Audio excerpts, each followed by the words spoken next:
Saudara-saudara peserta mata kuliah pemrograman atau KOM 20C, jumpa lagi di pertemuan ke-8 ini setelah kalian melewati masa UTS, di mana dalam UTS kemarin kita lebih banyak melihat kemampuan kalian di dalam pemrograman berorientasi objek. Oleh karena itu, materi-materi dalam UTS itu masih tetap harus Anda pahami untuk melangkah ke topik baru berikutnya ini. Jadi, sekali lagi, di dalam Object Oriented Programming, kita mengenal prinsip dasar OOP. Yang pertama adalah enkapsulasi atau membungkus data dan prosedur di dalam sebuah kelas, di mana kelas itu implementasi dari suatu objek. Oleh karena itu, berbagai hal terkait dengan kelas itu masih perlu Anda pahami lebih lanjut.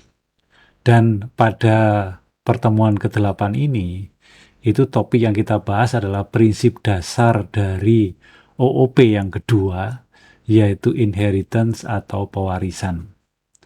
Nah, ini juga merupakan topik yang sangat penting di mana dalam kehidupan sehari-hari, suatu objek yang ada itu bisa jadi kita kembangkan sehingga memiliki fitur baru atau memiliki kemampuan-kemampuan yang baru. Dan itulah merupakan salah satu prinsip dari konsep pewarisan ini. Nah, untuk lebih jelasnya, kita lihat sebuah kelas di sini, yaitu kelas person, yang merupakan implementasi dari objek orang. Di mana kelas person ini memiliki 3 atribut, yaitu nama, alamat, dan usia, yang masing-masing disimpan dalam variabel bernama name, address, dan age. Kemudian ada default constructor person dan juga ada beberapa fungsi baik mutator maupun asesor. Ini adalah sebuah kelas dan ini prinsip dasar OOP yang pertama, yaitu enkapsulasi, membungkus data dan prosedur di dalam sebuah kelas person. Nah, sekarang anggaplah kelas ini sudah ada dan kemudian kita ingin membuat atau mengembangkan sebuah kelas baru. Katakanlah kelas baru itu adalah mahasiswa. Tentunya mahasiswa itu merupakan seorang juga atau merupakan objek person juga, di mana mahasiswa itu pasti memiliki nama, alamat, dan usia. Namun demikian, mahasiswa itu memiliki atribut khusus yang tidak dimiliki oleh person yang lain. Salah satu contohnya di sini adalah apa? Yaitu NIM maupun KRS dan fitur-fitur yang lain. Dan itu tidak dimiliki oleh kelas person. Oleh karena itu, bagaimana caranya kita membuat kelas person ini tanpa mengeluarkan effort yang sedemikian besar? Salah satu caranya adalah dengan menggunakan kelas person ini.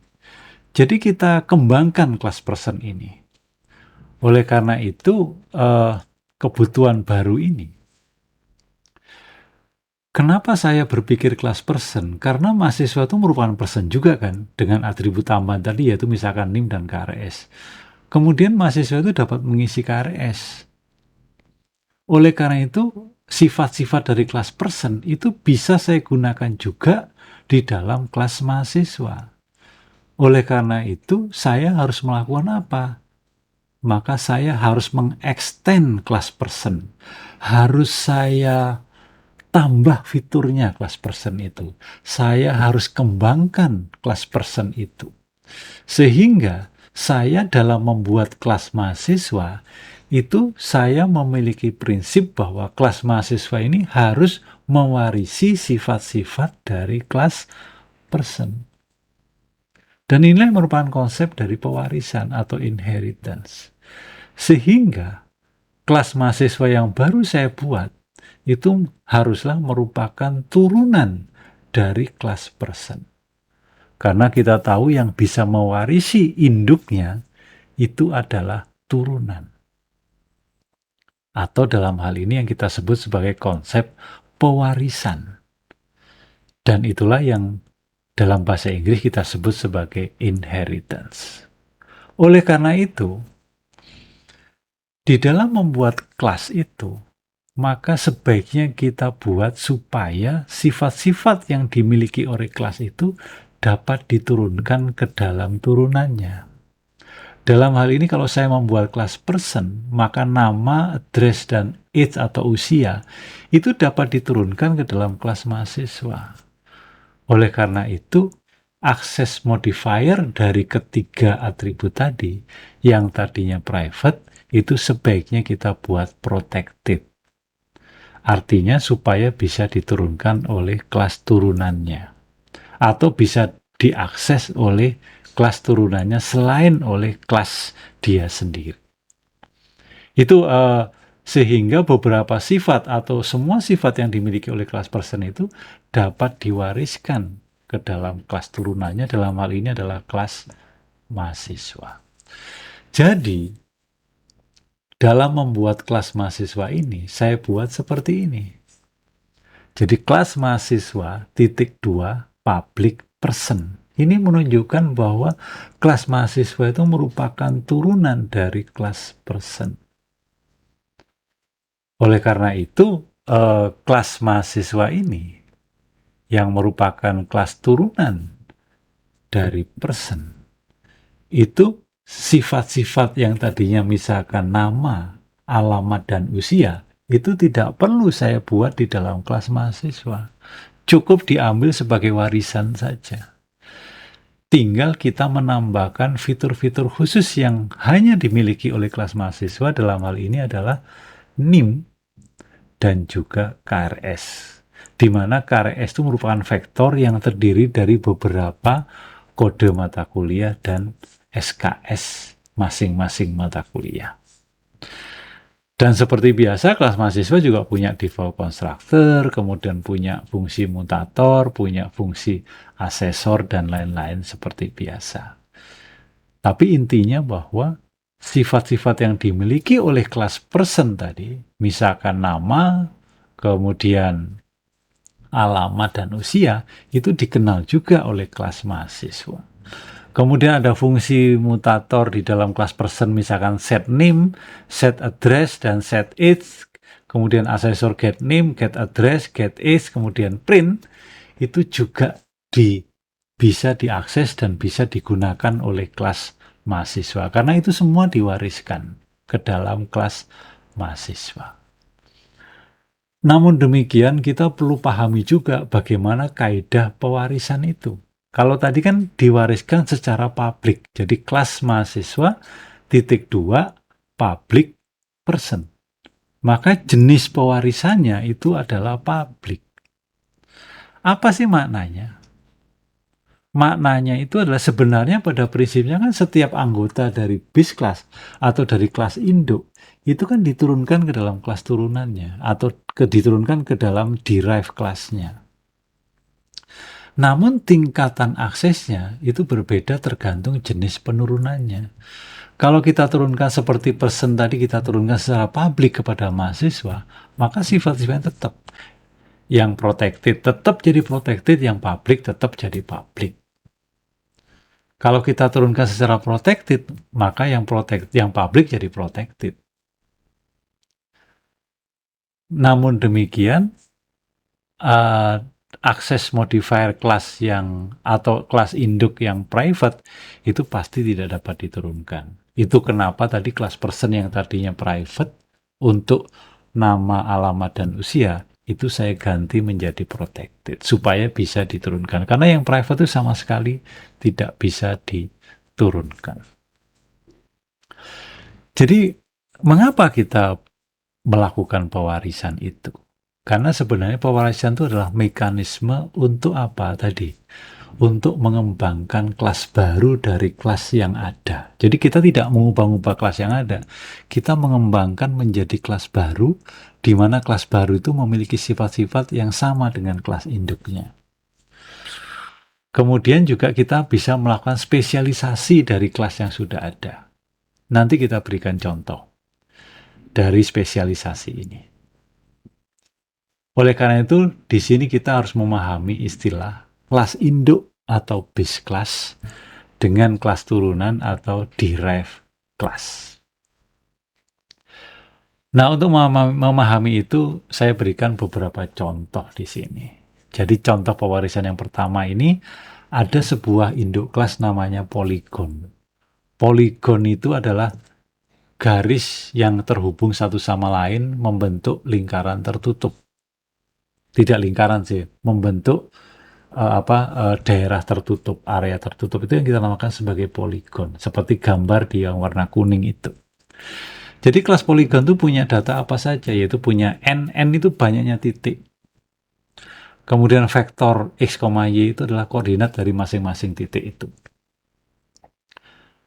Jadi yang kita catat titiknya saja. Nah, oleh karena itu, kelas poligon ini, itu n-nya bisa macam-macam, bisa 10, bisa 8, bisa 3, bisa 2, dan sebagainya. Maaf, 2 nggak bisa, karena kalau 2 kan tidak terhubung, minimal 3. Nah, sekarang kita tahu bahwa kalau n-nya itu 4, maka dia membentuk segi 4. Oleh karena itu, saya buat kelas segi 4 ini merupakan turunan dari kelas poligon. Dan di dalam kelas segi 4, nggak perlu lagi vektor x, y, karena semua itu diambil dari kelas induknya, yaitu dari poligon. Tinggal saya tambahkan, saya bisa menghitung luas di sini untuk segi 4. Kemudian kalau n-nya sama dengan 3, maka saya lihat bahwa itu bentuk khusus dari poligon. Kalau titiknya 3 berarti segitiga. Maka dari itu kelas segitiga saya bisa buat sebagai turunan dari kelas poligon. Jadi ini adalah contoh pewarisan atau contoh turunan yang merupakan spesialisasi dari kelas induknya. Jadi induknya itu bersifat umum, poligon yang umum. Sifat khusus kalau n-nya 4 itu merupakan segi 4, sifat khusus dari n sama dengan 3 itu merupakan segitiga. Jadi ini contoh spesialisasi dari kelas induknya. Contoh yang kedua, bahwa pewarisan itu merupakan mekanisme untuk menambah fitur atau mengembangkan fitur baru atau fungsi baru dari kelas yang sudah ada. Sebagai contoh, misalnya kelas yang sudah ada itu adalah kelas titik yang isinya koordinat x, y. Maka kalau saya membuat kelas titik 3 dimensi, kan titik 3 dimensi itu titiknya ada 3 koordinatnya. Sehingga saya tambahkan int z, yang tadinya int x, y, saya tambahkan int z. Maka kelas titik itu bisa saya buat sebagai turunan dari kelas titik. Maksud saya, kelas titik 3D atau 3 dimensi sebagai turunan dari kelas titik. Demikian pula juga lingkaran dengan titik pusat x, y. Maka saya tambahkan atribut R atau jari-jari. Sehingga kelas lingkaran itu merupakan spesialisasi turunan dari kelas titik. Dengan menambahkan atribut baru yaitu jari-jari. Itu kira-kira 2 contoh yang membedakan mana yang merupakan spesialisasi dan mana yang menambah fitur atau metode baru. Nah, bagaimana cara formal mendefinisikan pewarisan? Itu saya kira sintaksnya sudah jelas. Nama kelas diikuti dengan titik 2. Kemudian akses levelnya tadi bisa public, bisa protected. Kemudian diikuti dengan kelas induknya. Jadi itu bisa protected, bisa private, bisa public untuk akses level itu. Dan satu hal lagi yang perlu Anda perhatikan bahwa setiap kelas itu dapat berfungsi sebagai base class atau setiap kelas itu dapat berfungsi sebagai kelas induk. Sehingga kelas turunannya itu bisa juga kita buat sebagai base class atau kelas induk. Sehingga nanti bisa kita membuat namanya cucu. Kemudian cucu dari cucu atau anak dari cucu dan segala macam. Terus demikian seterusnya bertingkat membentuk silsilah kelas. Sebagai contoh seperti ini, kalau saya sudah punya kelas titik, turunannya adalah kelas titik 3D, maka saya bisa menambahkan satu lagi yaitu namanya kelas bola. Jadi kalau titik 3 dimensi, kemudian saya beri jari-jari, maka membentuk sebuah bola, maka itu adalah kelas bola. Jadi kelas bola itu merupakan turunan dari kelas titik 3 dimensi. Jadi kelas titik 3 dimensi kan sebenarnya turunan dari kelas titik, maka kelas titik 3 dimensi itu sebagai base kelas dari kelas bola. Itu kenapa tadi pernyataan bahwa setiap kelas dapat berfungsi sebagai base kelas bagi kelas turunannya. Jadi titik 3D yang tadi sebagai turunan dari titik, sekarang sebagai induk dari kelas bola. Nah, berikutnya tentunya setiap kelas kan pasti dapat juga memiliki konstruktor. Bagaimana kalau konstruktor di dalam kelas turunan ini? Yang perlu Anda perhatikan bahwa default konstruktor dari base class atau dari kelas induk itu selalu dipanggil ketika objek baru dari kelas turunan itu dibuat. Jadi sebagai contoh di sini kalau punya kelas A punya default konstruktor A kurung buka kurung tutup dan punya kelas B sebagai turunan dari kelas A, kemudian di situ ada konstruktor B dalam kurung int A, maka kalau saya buat objek baru B X1, berarti B kan kelas turunan. X itu berarti objek turunan dari kelas B, maka yang dijalankan pertama kali itu adalah konstruktor miliknya A, yaitu mencetak A.2 default. Kemudian baru menjalankan konstruktornya B, yaitu mencetak huruf B. Itu kalau konstruktor dari, jadi default konstruktor dari base class itu selalu dapat dipanggil. Selalu dipanggil maksud saya. Nah, namun demikian kita juga bisa menentukan. Saya ingin yang dipanggil itu bukan yang A kurung buka kurung tutup, tapi yang dipanggil itu A dalam kurung int A itu bisa. Dengan cara menuliskan seperti ini. Jadi kalau saya punya kelas C, turunan dari kelas A, maka kalau saya ingin yang dipanggil itu konstruktor yang bawah, yaitu A dalam kurung int A, maka di sana dipanggilnya C dalam kurung int A titik 2 A dalam kurung A kecil. Maka yang dipanggil adalah A.2 parameter.